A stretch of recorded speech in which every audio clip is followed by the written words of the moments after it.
అనుదిన నిత్యజీవపు మాటలు. దేవనామానికి మహిమ కలుగునుగాక. దేవుని వాక్యాన్ని చదువుకున్నాము. న్యాయము తప్పిపోకుండా ఆయన కనిపెట్టును, తన భక్తుల ప్రవర్తనను ఆయన కాచును. సామెతల గ్రంథము 2వ అధ్యాయము 8వ వచనం. మన దేవుడు న్యాయవంతుడు, నీతి న్యాయములు ఆయన సింహాసనమునకు ఆధారములు. ఆయన తీర్పులన్నీయు న్యాయమైనవే. మన హృదయమును ఆయనకు సమర్పించుకున్నప్పుడు మన జీవితంలో ఏ అన్యాయము జరగకుండా న్యాయము జరిగేటట్లు చూసేవారు మన ప్రభువు.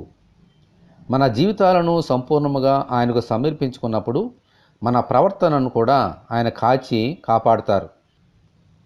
అయితే దేవుని ఈ ఆశీర్వాదం పొందాలి అంటే ఆయన బిడ్డలుగా మనము కూడా ఎవరికి అన్యాయము చేయకుండా న్యాయముగా నడుచుకోవాలి.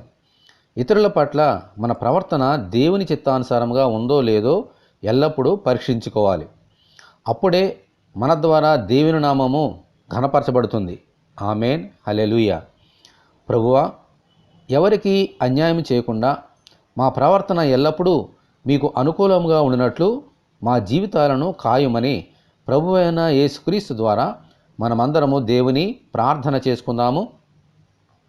ప్రభువా, మీ వందనాలు తండ్రి. మీకే మహిమ, ఘనత, ప్రభావం చెల్లిస్తున్నాం. మీరు న్యాయవంతులు, నీతి న్యాయములు మీకు మీ సింహాసనకు ఆధారములు తండ్రి. అటువంటి న్యాయముతో నీతితో మమ్మల్ని కాచి కాపాడుచున్నందుకు దేవా మీకే వందనములు, స్తోత్రములు. మా జీవితకాలమంతయు అటువంటి నీతి న్యాయములతో మేము జీవించినట్లుగా నీ కృప మాకు అనుగ్రహించండి. అంత మాత్రమే కాదు, మేము కూడా ఎవరికిని ఏ అన్యాయమును ఎప్పుడూ చేయకుండా మమ్మల్ని మేము కాచుకున్నట్లుగా సహాయం దయచేయండి. ఈ వాక్యం వింటున్న నీ బిడ్డలందరినీ దీవించమని యేసు అతి పరిశుద్ధమైన నామములో ప్రార్థన చేయుచున్నాము తండ్రి. ఆమేన్. మన తండ్రి అయిన దేవుని ప్రేమ మనకందరికీ తోడేనుగాక. ఆమేన్. పరిశుద్ధ దేవుని మందిరం.